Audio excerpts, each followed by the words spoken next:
Okay, I'm gonna wait about 5 minutes before we try to establish quorum. Okay.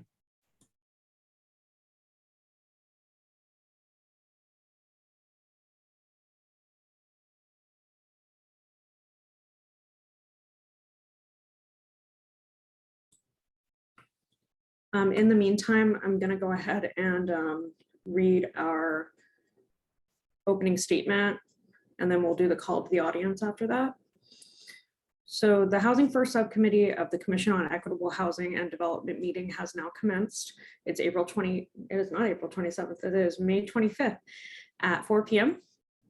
This meeting is being held virtually due to COVID-19 to allow for social distancing and to protect the public health. As we continue our efforts in meeting remotely, we ask that all commissioners and guests mute yourselves until called upon to speak to avoid feedback and background noise. For those of us who have dialed in using the call-in number, to unmute to speak, dial *6 on your phone. Prior to speaking, please announce who you are and identify yourself with any organizations you may be involved in. As a reminder, this meeting is being recorded. We ask that you only use the chat function to request to speak or to announce that you're leaving the meeting so that we can track quorum.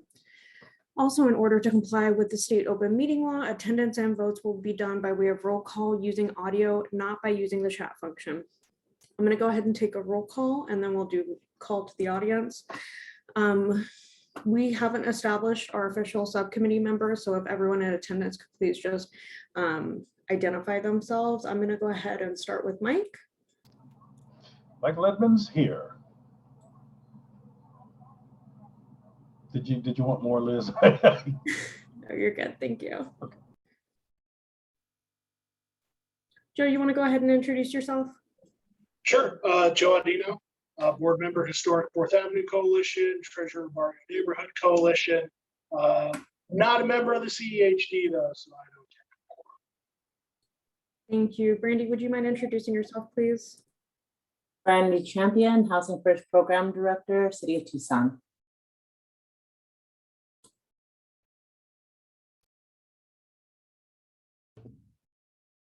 Oh, Austin and Jason, if you two want to introduce yourselves. Sorry, I wasn't sure if it was just members or Jason Thorpe, him pronouns, City of Tucson. Yes. And Austin Puka, she, her, hers, City of Tucson, and I'm our agency contract supervisor. Ernesto Portillo, he, him, él, Public Information Officer, Housing Community Development. Thank you, everyone. Now is the time for the call to the audience. If any members of the public would like to provide input, we have 15 minutes set aside for this.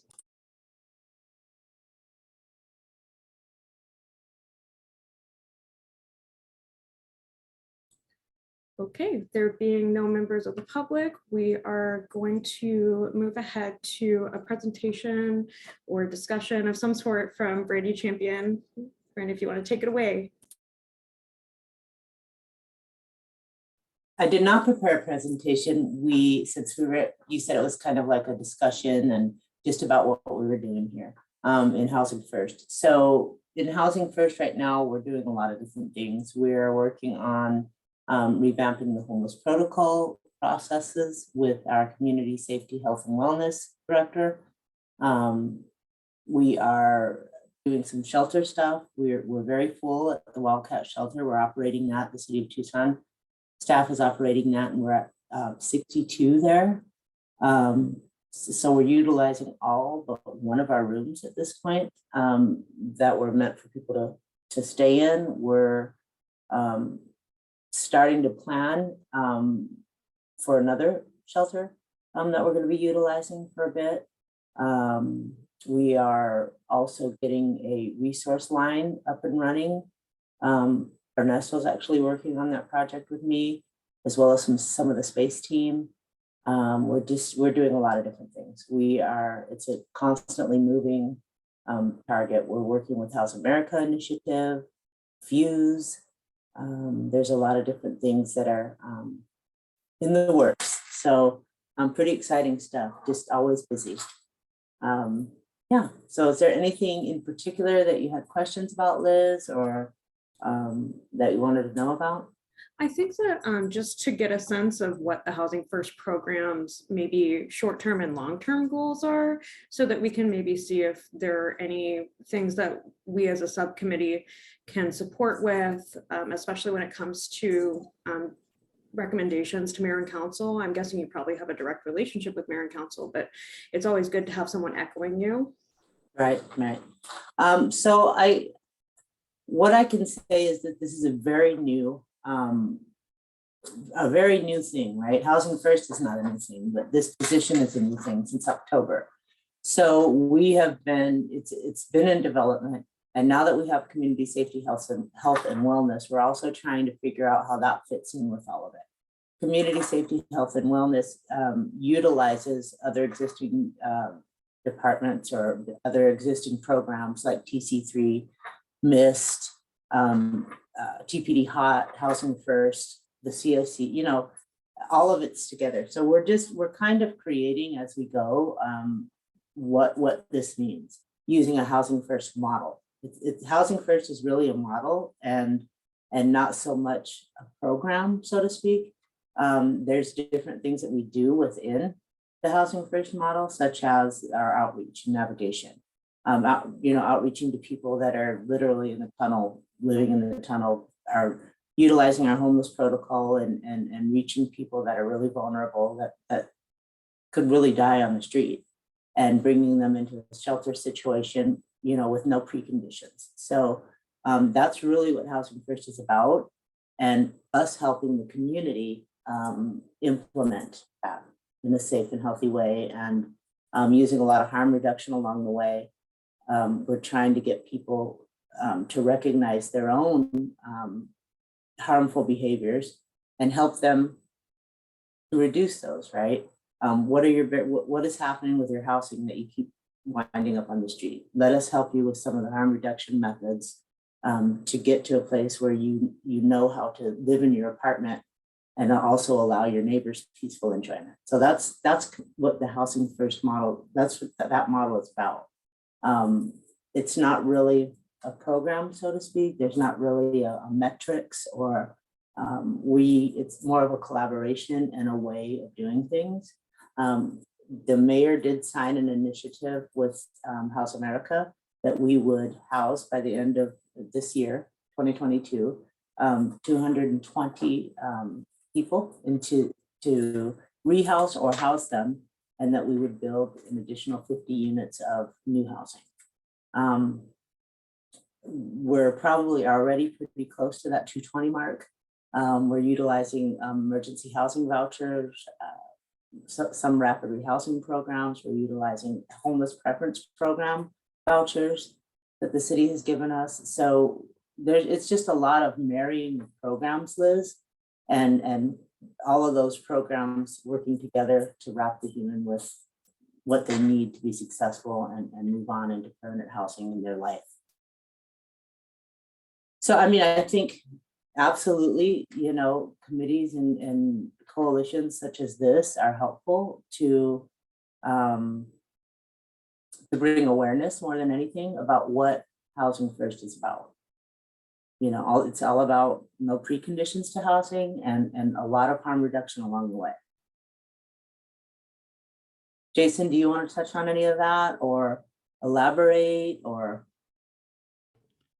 I'm glad to answer questions if folks have questions or if there's anything we may do. Otherwise, I'm mostly just kind of here to listen in.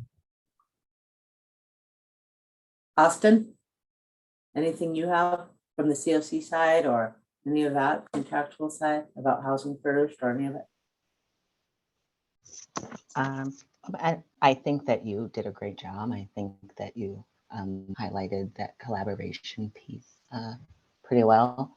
On our agency contracts team, right?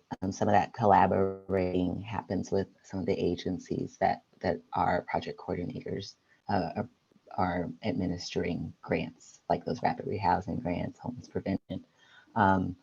and some of those voucher programs through like ECHO and HOPWA. So I think that focus on collaboration is, I think, the most meaningful thing, and most mirrors, like, you know, some of the stuff that my team does. Yeah. Excellent. Thank you all so much. Does anyone have any questions for Brandy, Jason, or Austin? I do, Liz, if that's okay. All right. And if I go too long, Liz, just let me know. But I have interest. Greetings to you all. Brandy, I know, because Brandy and I, this is the first chance I've had to see Brandy for a while, because I wanted to sit down with her and so we could put our feet up for about an hour and drink some coffee and I could pick her brain. Well, so Brandy, if you want to talk about some of this stuff later, that's cool. But I haven't seen you in a while, so I want to see what I can get. And Jason, I don't remember, what's your position? I'm the Planning Community Development Administrator, Mike. So I oversee the contracts team that Austin supervises, as well as our continuum of care team that is sort of system coordination related to homelessness, different than Brandy and her crew, which actually do direct services. And then our affordable housing development, our residential rehab programs, lead hazard abatement, and public facilities improvements. Okay, and also I haven't met you. I know he just told me what your position is, but I'm asking you, what's your position? Yeah, I'm the community services project supervisor for our agent contract section. And so that is a team of 4 project coordinators that administer our entitlement, so Cdbg, ESG, housing opportunities for people with AIDS, HOPWA program, and the city's general funds. And so in our People Community Home Investment Partnership, so PCHIP, those awards go through our team. Some of those are for housing services, some of them are for supportive services, folks that are, have experienced chronic homelessness, might need to be connected to healthcare, mental health care, that kind of thing. We have some collaborations, with Housing First, and some with a public housing agency right across the hall, Section 8. They provide 70 vouchers across the programs that we administer, so that there's like permanent supportive housing options for folks as well. So pretty busy over here. Okay. And again, if I go too deep on some of my questions, we can talk later, you all. And again, Liz, if I go too long, just let me know, and I'll back off. So let me start with this. So Brandy, I know things are changing. I know they are, and things are coming. So in regards to the homeless protocol, it is my experience that it's not been, let me put it this way, it's not been super easy to get somebody off the street and into somewhere. I've had 2 experiences, maybe 3. One just kind of recently. So I got the guy. I was there a couple times. He had interactions with TPD. I didn't know where else to take him, ready, so I took him over to, let's say, next door. You know what I'm talking about, next door. And they were kind enough to deal with him, got him in. But I think he I call it flunking out. Like 3 days later, I got a 3 a.m. call from him. I was asleep, so I missed it. But I assume if he's calling me at 3 a.m., something went wrong. And my conversation with him was he's a veteran. In my opinion, I knew he needed some behavioral health services as well as some oversight. Are you having people a lot of flunk outs or anything? Or I mean, is there something that you need to keep people from having to go back to the street? Because I got a bad feeling I'm going to see him again on the street. So to be really honest with you, Mike, right? Mike, I'm going to say that the homeless population right now, it's out of control. It's a huge problem. We don't have enough resources in the community, unfortunately. Shelter beds is a great resource. We can always use more shelter, but more importantly, we can use more permanent housing. We don't have enough affordable housing in Tucson, and people are coming in. California, New York buyers from everywhere, and buying up these swaths of apartment complexes, renovating with some shiny paint, new vinyl flooring, a new countertop, and raising the rent to $1,200 a month. And our payment standard for a 1-bedroom is $912. So we're way low balling, and that's straight from HUD. Even our FMR is way, lower than most 1 or 2 bedroom apartments. Even my own daughter, for example, ended up buying a house with her partner because renting was more expensive than actually going into a mortgage, or about the same. So the housing market right now in Tucson is, and I'm getting those calls, to be honest with you, Mike. I'll tell you, constituents are calling me and saying, I just can't live here anymore. What are you guys doing about the rent? And quite frankly, I'm not on that level to know what's happening with the rent increases here, other than it's badly affecting our homeless population. And we're finding that people that have never even experienced homelessness before are becoming homeless. And Austin sees that quite a bit. She actually, for a bit here, has supervised a young lady that was doing homelessness prevention, and it's huge. We're starting to see the effects of the pandemic. We have a serious opioid crisis happening all across the country. And we're seeing this. We're noticing that our resources just don't match the need. We're working on that, but it's very, it's very trying. You know what I mean? You have to really juggle funding, and even at a city level, where we don't have a bottomless pit of money. And quite frankly, until we build some more affordable housing, I think we're going to just keep seeing a ebb and flow and ebb and flow, and we need to. That's where we need to kind of focus. And I think that's what our city anyway is focusing on, is trying to get some tax credit properties built, low income housing, affordable all across Tucson. So I think that's part of what the home projects are about that are in the city. Jason can elaborate more about that. But I think it takes a village, and like Austin says, collaboration is the key. Like, I even wanted to touch on Austin and Jason are being modest. I worked for them before I ever got this position for a long time, and they taught me a lot about interdepartmental collaboration, how to marry these programs, what you can do and what you can't do. Regs, both of them were very instrumental in helping me learn a lot about that. It's just a lot of stuff. Like there's a lot of stuff at play here, and we just have to, the homeless protocol, we do that. And a homeless protocol wasn't originally intended to be a homeless service.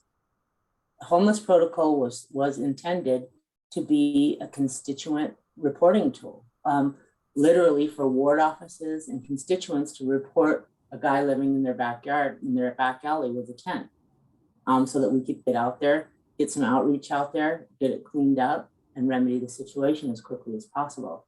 Well, as you can see, just by driving through Tucson, that has grown tremendously, right? And when we got the Wildcat Hotel, we did do a couple of pilots where we cleared out encampments that were constant issues. Golf links, Arcadia, a little bit off of I-10 in Congress, the trouble spots that were continuously hotspots on our radar. And we collaborated with TPD and El Rio and other agencies throughout the community that have outreach and navigation services, and got these people into 3 of our shelters, and some of our partnering agencies that Austin's team funds for shelter also are helping. So, and this is where we learn our collaboration. And I think we just need to keep doing that at a higher level in our community. Austin has a Cdbg grant out right now that that's how Old Pueblo's helping us in bringing in with them a team of registered nurses that do behavioral health and medical and wound care and referrals and prescriptions. And we've got Beacon on board. We've got people that are just coming in that aren't even really getting any funding for us. They just want to collaborate. So this is what it takes. And I think if we keep doing that, that's what's eventually going to tamper down this issue that we're having here in Tucson. So okay. I don't know if I answered your question. You did. You gave me a lot of different information I wanted to hear about anyway. So that's cool. That homeless protocol, that's that one sheet, right? That has the telephone numbers and email address and stuff. Okay, let me, it's kind of a comment, maybe a suggestion.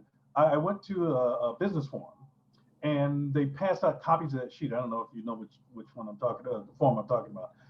But from the business people who were there, that's for them, that's too much information on that sheet. I think, I understand the information on the sheet. I think it's great, a great reference. But when they need to reference it kind of quickly, I think they're hoping that you may give them something a little shorter, like you see somebody and they had to call this number, or email that, maybe half that information on that sheet. I just wanted to, because I don't know if you've heard that or not, but I wanted to let you know about that. It is a lot of information and it's a busy sheet. And this is the reason why there's collaborations in the background going on with different departments. So as you know, Sarah Lanius is our Community Safety, Health and Wellness Director. And she just hired on Lee, who's also, assisting her. She's the project, I believe she's project assistant or project manager, but they're doing some hiring of their own coming up. And they're also helping, bring in TPD, MIST, HOT to revamp this homeless protocol because it's changed, right? We've seen that we can utilize homeless protocol in homeless services in a way. And so it takes a bunch of hands in it to get this, that was originally started by a lieutenant, the homeless protocol. That sheet was created years ago, from what I'm hearing, apparently. And this is the reason why we need to update all of that stuff. So we're at a place where we're looking at all of that. There's a lot of hands in this right now and a lot of minds at work to revamp this whole protocol and make it easier for the community, for the business owner, for the constituent, for the ward offices, and make it smaller. Bring it in, rein it in, because it seems like it's really busy and there's a lot all over the place with it, right? Yeah, I got an idea if it's a good one. So don't, if you want to keep all that information on one side, go ahead. But maybe on the flip side, just, the bullet points, maybe they can just flip it over real quick and go, all right, I'll call that number. Yeah. I mean, I would definitely recommend that you get in with Sarah and myself and share your ideas, because other people are also offering ideas that literally go down in the washes too, and are working with some of these people. In the Alamo Wash, we have Charles Allen, who spoke out at Mayor and Council. So, we're absolutely taking feedback and want to know what would make it easier for this whole process, because it seems to be kind of like a little jumbled system right now. So Brandy, would you mind dropping your email address in the chat so that if Mike wants to give you additional information or input? Oh, you mean Brandy's email address? yeah, I believe think he I has. got it. Yeah. Great, thank you. Does anyone else have any additional questions for Brandy, Austin, or Jason? Joe, it looks like you're raising your hand. Yeah, just kind of a brief, I know a lot of us see kind of the problem and we hear anecdotes about the problem. And I'm wondering, I kind of don't have data as to what the scale of the problem is. And I know that you're talking about lots of hands and agencies coming together to work on these things. But if one of the main issues is that you're short on no barrier housing first units to get people in, what do you think, how many do we have and what do you think is an adequate number? And are those all things that need to be permanent supportive housing with wraparound services too? I believe so. And I'm not sure if, let me look really quickly here. If Jason, are you available? Are you still on the phone? He had put in the chat that he was stepping away. Okay. So we do have recent numbers of the PIT count. Do you have that email, Austin, that he sent out? Can you give us a big number? Yeah, like I gotta search it up. Okay. So I think Joe also, Austin's going to try to search that really quick for us and get that number from the PIT. But what you were saying about, I think it takes all kinds of housing. So I think some people can legitimately go into housing in a voucher, which is very, very little to no case management, and sustain. But I think that if you're pulling somebody from a ditch that's been there for 2 years and then putting them in housing, you've got to teach them some skills along the way. So that's kind of what we're doing as a pilot at Wildcat. We are, hey, you can't leave your stuff laying around. You got to keep your apartment clean. You can't have traffic at your apartment. You can't, you know what I mean? All of these different harm reductions that are reasons why people get kicked out of their units, right? And teaching them that. So I think to a certain degree, some people can go in, you know, we have some people at Wildcat that are just ready to go into a unit and live and won't have any problem. But they just didn't have a place to start, right? They just didn't know how to start that process. So, so we have those, Joe, but we also have the person that's probably gonna attrition out of their housing a couple of times. You know what I mean? That need the heavier case management. And we do work with some of our programmatic permanent supportive housing to match those people to that. You know, that's what the coordinated entry system is about. It's, you know, when you're scoring these high numbers, you're going to get like the ECHO program, something that Austin's team also oversees, you know, and funds subrecipients in the community. You're going to get an SPC4, which is Shelter Plus Care program. You know, you'll get some other type of program that comes with supportive, you know, case management. Yeah, so I can speak to the different housing like programs, and I think you're basically asking about like the availability of it and the stock and like where we may be deficient. And so, and on the TPCH website, the most current sheltered point in time data is from 2021.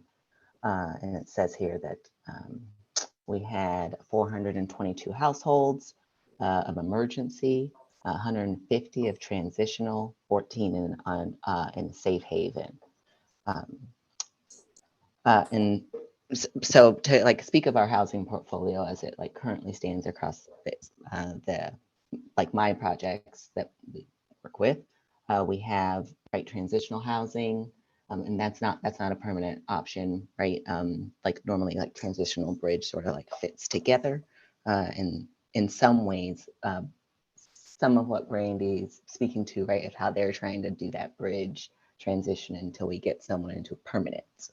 And HUD's definition of permanent is rapid rehousing, which is up to 36 months. So, you know, permanent is not necessarily when Mike, you asked earlier about kind of like recidivism and like, how does that happen? And I think it has to do a lot with definitions, right? Not being the same across the folks that utilize our services versus the people that fund our services. So if you said to me permanent housing, I'm thinking I'm going to be there forever. But, you know, so rapid rehousing is 36 months. And then we have permanent supportive housing.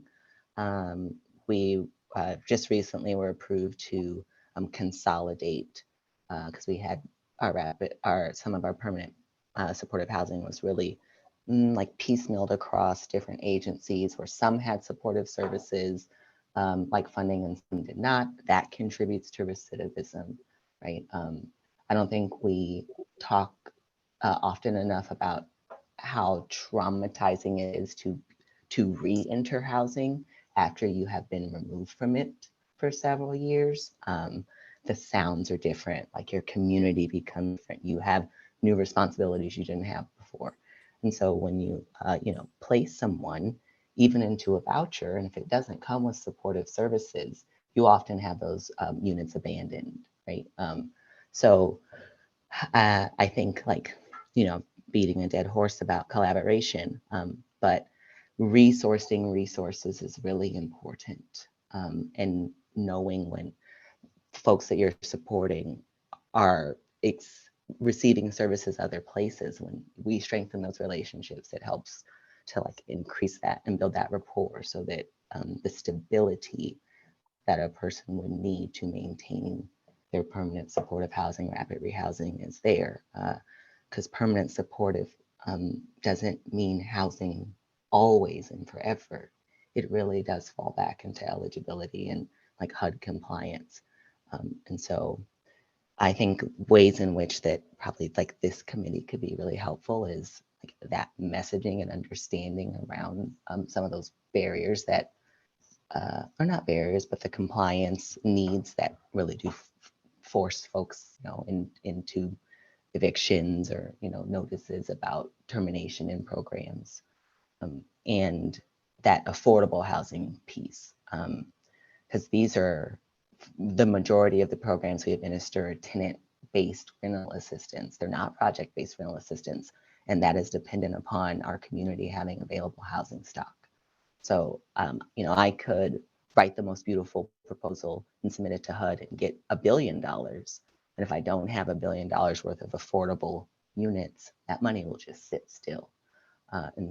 And that has been one of the largest challenges of the pandemic, is unspent funds, not for lack of trying, but for lack of a unit to place someone.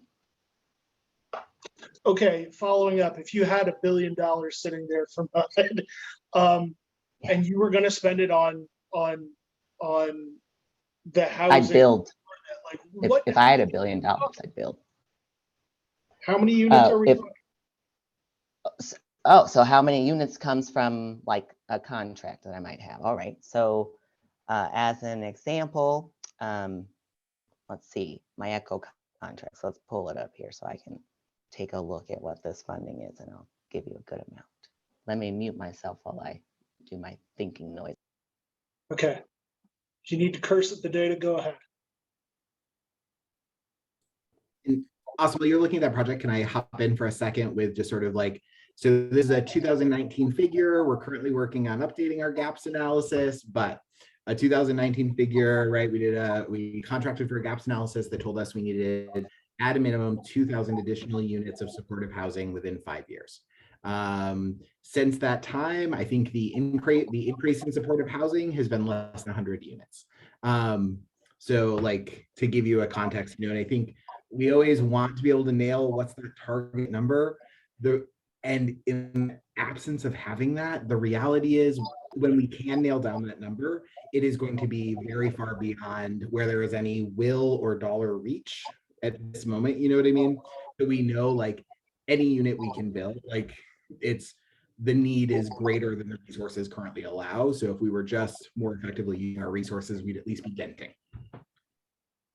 Thank you. I think that gives me an idea of, I think when I show up to CHD things, I think part of this group's mandate is to work on the will to do these things. So thanks. I hope we can help with those. Sorry to take so much time on that. Austin, if you've got follow-ups on data for me, awesome. If you need to throw them in chat, cool. No, I was gonna tell you. So as an example, right, we have an ECHO project, and Brandy was talking about that because it comes with vouchers. And so one agency, right, we'll pick Old Pueblo Community Services. They're funded about $330,000 for that program. That is 13 units. That's it. So that $300,000 is 13 like 1-bedroom, units. Agencies, like if you have a larger family, you can kind of like move that around, but $500,000 for 13 families isn't. I hope that's helpful. It is. Yeah. Thank you. So I have one question as well, but before I ask my question, I want to see if there are any other members of the public who have any questions for Austin, Jason, or Brandy. Okay, so Brandy, you mentioned that there's sort of this natural attrition with housing programs, and Austin, you also mentioned the trauma that people experience when they return to housing after having been removed from a program. I used to be a housing case manager. I have personally witnessed this firsthand, and it is devastating. But my question really is the city considering any protective measures for those people's credit? Because oftentimes the reason that people have such a lack of success is not only because of a lack of units, but because of a lack of approval for the units that are actually available.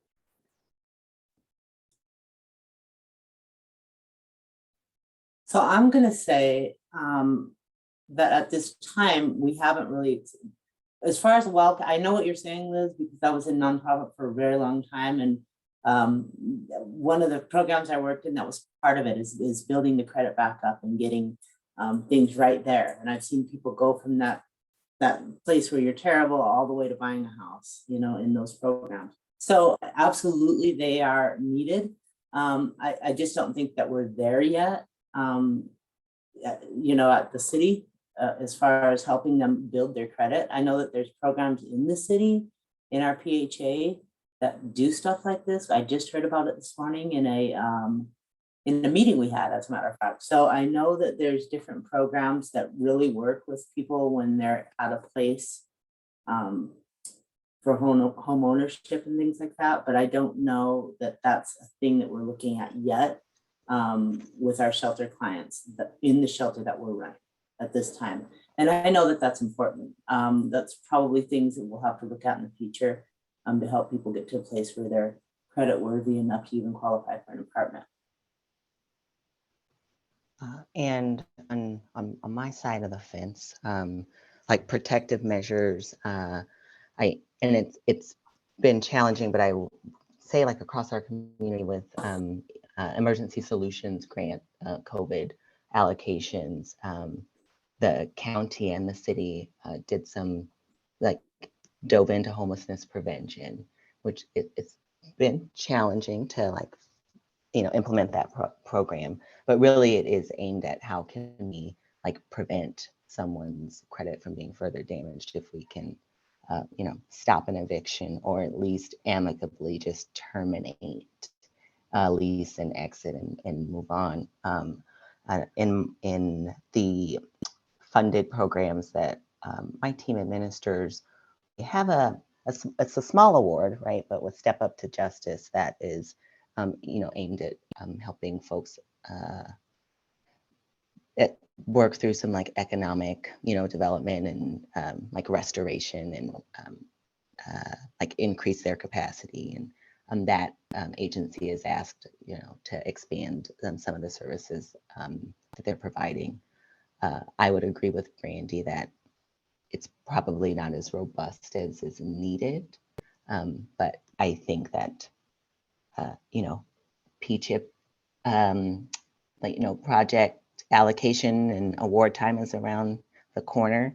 And I know that when Liz asked Brandy and me to come speak, she had also asked if there are spaces that the subcommittee could, you know, engage or be active. I would say participating in those, you know, community sessions and forums and the panels to select agencies and to inform those projects that are funded is a really great place to start. And then some of the stuff that Brandy was talking about, and I don't know if Jason's back yet, right? But our homes program does work with low and very low income, and that's like based on a LIHTC scale. So and I could pop that in before we leave, but they work with low and very low income people in our community for down payment assistance, right? And that there's, you know, components to that would have to support someone being, you know, economically, you know, restored, or, you know, the capacity building there. And originally at the city, I was hired to implement youth homelessness demonstration project. And in that, one of the sub-recipients was the Southwest Institute for Research on Women at the U of A. And they have expanded some of the work that they're doing with, I want to say it's Our Family Services, but don't quote me on that, for young folks to more deeply support them in mitigating or reducing the potential for them to need protective measures, right? You know, young folks, you know, there's figures around when youth live in homelessness and poverty that they very often become homeless adults. So, you know, redirect those efforts at the generation so that they don't become homeless adults in our community. I think that's about it. All right, well, thank you both. Everybody give a round of applause to Brandy and Austin. We appreciate everything that you all do. I am putting in the chat some reading materials that I had sent out to my fellow commissioners who are part of this subcommittee. So you can feel free to open these now or whenever you get a chance at another date and time. Did anyone get a chance to read these? It's no big deal if you didn't. I got a chance to skim through it. I didn't get a chance to read every word because I want to go back and copy out some of that data from my files. But yeah, I got a chance. Okay. And I had requested that we not read the entire State of the Nation's housing report, just the section on renting, because I felt like rental housing is probably going to be a big component of what we discuss in the commission. So Mike, Joe, anybody else, did you have any thoughts about what you were able to look over with us, if at all? Real quick, I know I've quoted the map dashboard in other meetings, the Affordable Housing Subcommittee in particular, and been told that's old data now. And since the pandemic has happened, we're not, that's irrelevant. And like everybody just kind of wasn't somebody who was, you know, a subcommittee member or a committee member, but they said, well, you know, we've got different data on some of these things, and our Moody's industry data is we think superseding the map dashboard data. So that's just a warning about anybody trying to use the map dashboard data at this point. I will say that when I purposefully chose data that was outdated. I have not heard that the map data is outdated specifically from anyone. But if that's the case, they forced us to sit through an hour-long presentation on the map dashboard, and it's already defunct within a year, which is super disrespectful of our time, and I don't appreciate it.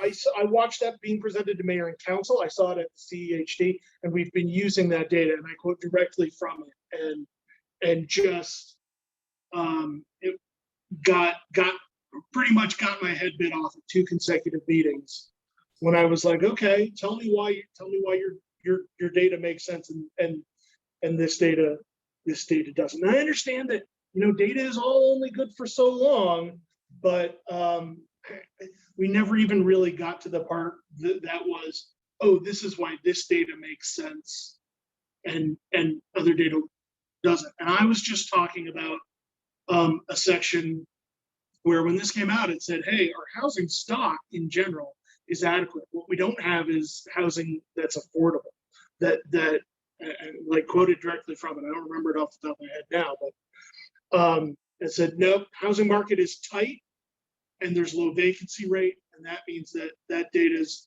no good. And we didn't even get to, okay, how'd the market get tight, you know? So yeah, I think it is really problematic, but yeah, I probably haven't read the exact parts of the Harvard thing that you're talking about, but I have seen some of that stuff. So what I would personally like to suggest for our future meetings is, first of all, if you have an opportunity to even just skim through these, I think it would be a great frame of reference for how housing has changed so rapidly and so dramatically over the last 48 months. And I think just because something has changed doesn't mean it's irrelevant. In fact, I think it's important that we look at the things that have changed. So if anyone has a chance to look this over, great. If not, what I'd like to do moving forward is the Joint Center on Housing Studies does have a State of the Nation's rental housing for 2022. And I think that it's good for us to look at this in the context of the national stage so that we can see just how unique Tucson is, but also similar it is to other peer cities. And that way we can start to investigate ways that peer cities are coming up with these creative solutions to things that we're sharing equally or similarly.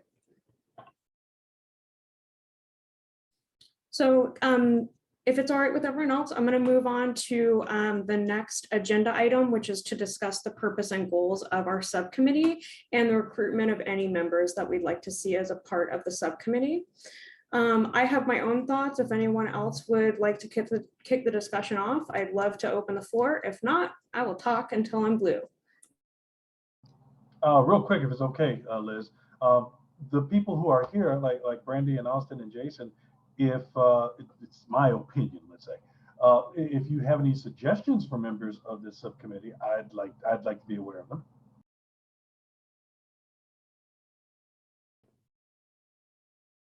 So I know that the Continuum of Care just completed their election process and seated all of their committee members. So they've just done like a whole kind of ballot process. And so there's an enormous list of folks who have expressed interest in being part of various committees related to homelessness, right? So not necessarily the city commission subcommittee, but I think the thing that we could absolutely do is share that ballot list with you, and also who's been seated on Continuum of Care committee, so that we're not necessarily over tapping the same people over and over. But that may be a pool of folks that you all then could take a look at and think like, are there folks that you want to bring, that you want to make an invitation to from that list? Thank you, Jason. That would be extraordinarily helpful. So appreciate it. Perfect. I will send that off to Neto so you can share with y'all.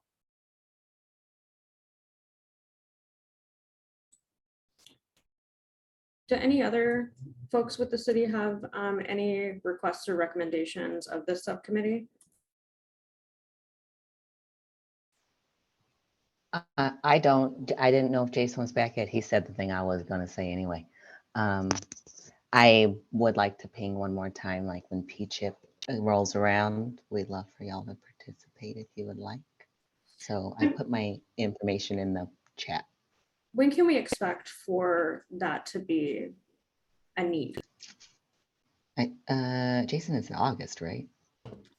For P-CHIP, so Yeah. because our renewals this year are renewals from last year, so our new competition will go out. Our team begins working on it in August. We expect competition to go out in November. So reviewing would occur in early calendar year 2023. So okay. Somewhere between January and March, TBD. Okay, great. Thank you. Well, as soon as you have that information, I'm sure Ernesto will send it out. So personally for me, I know that I was the one who very aggressively said that I wanted this subcommittee to exist, but that doesn't mean that everyone else doesn't have thoughts and feelings about it.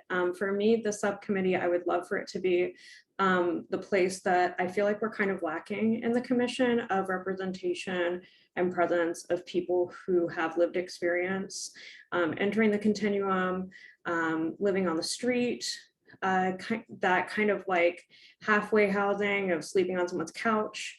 I think that we have a presence of some commission members, but not really the public or even ex officio members who necessarily speak to the experience of what is it like entering the continuum, exiting it, or staying in it.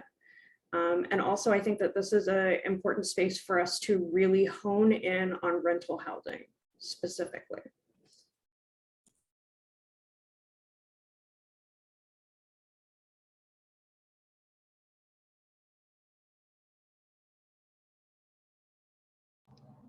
Now, I was going to chime in a little bit in regards to being on this subcommittee.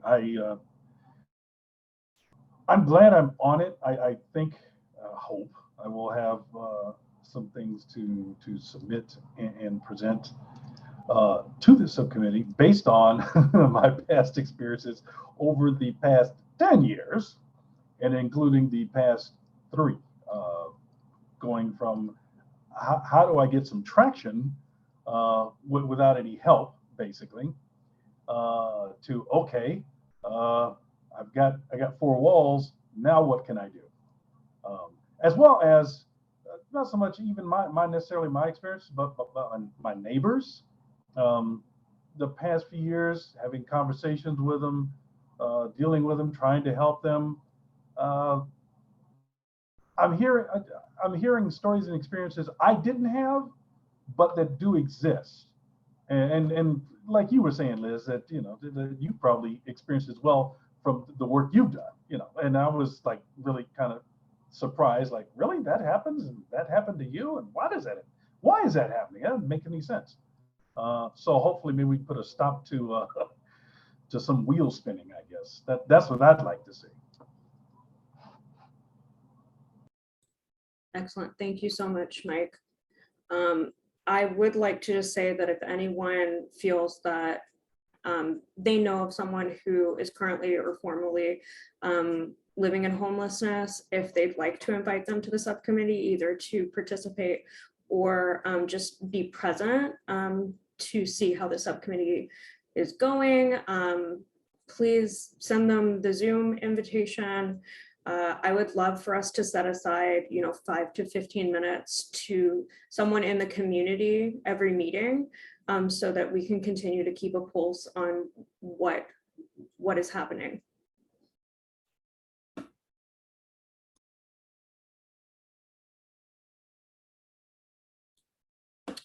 Okay. So the next agenda item is next steps. First of all, let's set the next meeting date and time. It looks like we've been meeting the last Wednesday of every month at 4 p.m. That puts us at Wednesday, June 29th at 4 p.m. Mike, Joe, if you want to be part of the subcommittee, do either of you have any conflicts? Is that a good date and time?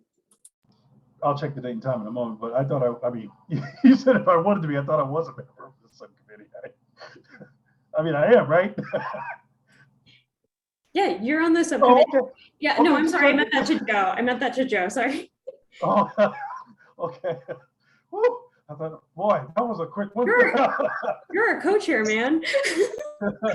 He's in, he's out. He's in. June, what day did you say? June? Wednesday, June 29th at 4 p.m. Okay, You said well, it's I checked that. I'll let last Jill speak. Wednesday?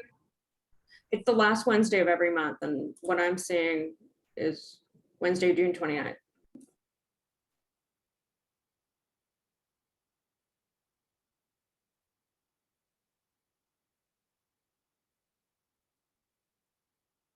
Okay. I had it down as fourth Wednesday, so I would have been wrong, and now I've corrected that. Thank you. I try to show up for every CHD meeting I can. If you want to be my interpretation is if you want to be a voting member on a subcommittee, you have to be on the CHD, and if you want to be on the CHD, either the mayor and council or Liz Morales has got to appoint you to there, and then you got to pick your subcommittee. So I'm not on the CHD. I just show up, and I appreciate that the chairs of the subcommittees have let me be involved in interaction. Thank you, Liz. Yeah, of course. And we do have like that pending motion to mayor and council to change some of our ex officio seats and convert them. So there is an opportunity likely to either have additional voting members with an open application period, or additional ex officio members with an open application period. So Joe, I totally recommend that you apply to whatever is available. And if anyone else has recommendations of community members or people who work in housing services, if and when that motion's passed, I'll make an announcement at this meeting if you're unable to attend the full commission meeting. Real quick, one of the suggestions I had, I know certain organizations have kind of been granted seats, especially for ex officio seats. Has any outreach been done to the Tucson Tenants Union about being part of this? I'm not sure if they'd want to, but I don't know if that had happened or not, but I brought it up in another meeting. Maybe that's a good candidate for getting somebody on the CHA. I am aware of the Tucson Tenants Union. I haven't spoken to them directly just because I know that they have a lot of actions happening, and I don't want to necessarily tell them something that maybe isn't going to happen because it is a little bit up in the air, but I think it would be great for anyone to reach out to them. I did contact Community on Wheels to see if they want to speak at any future meetings, just because they do a lot of outreach similar to Food Not Bombs. So I contacted them. I'm probably going to contact Tucson Food Share in the future, because as we know, permanent and supportive housing also includes those wraparound services. And I think it's important that we focus on the things that keep people safe on the street and safe in their homes. All right, does anyone have any suggestions for future agenda items now that that door's kind of been open, which is great?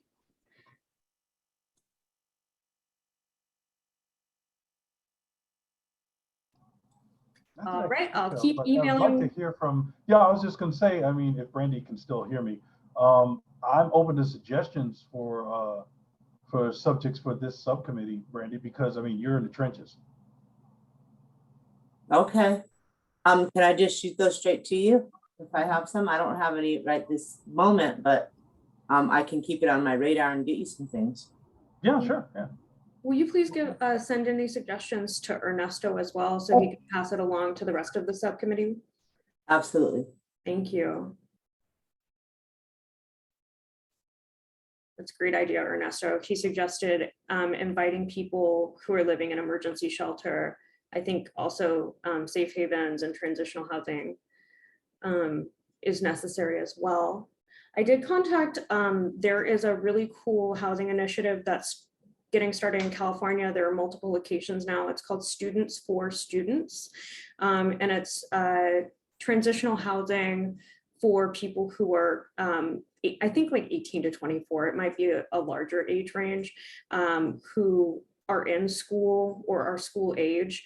And it's a peer-led transitional housing program with actual brick and mortar housing. So I did send them an email. I haven't heard back from them. I don't know how busy they are. There are a couple other organizations I contacted, having some rough going, getting a hold of people. I think everyone's got their summer brain on.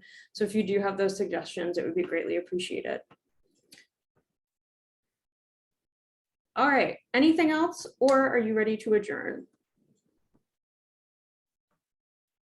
My calendar looks good. Last Wednesday of the month, and you want to stay with 4 o'clock, right? Yep.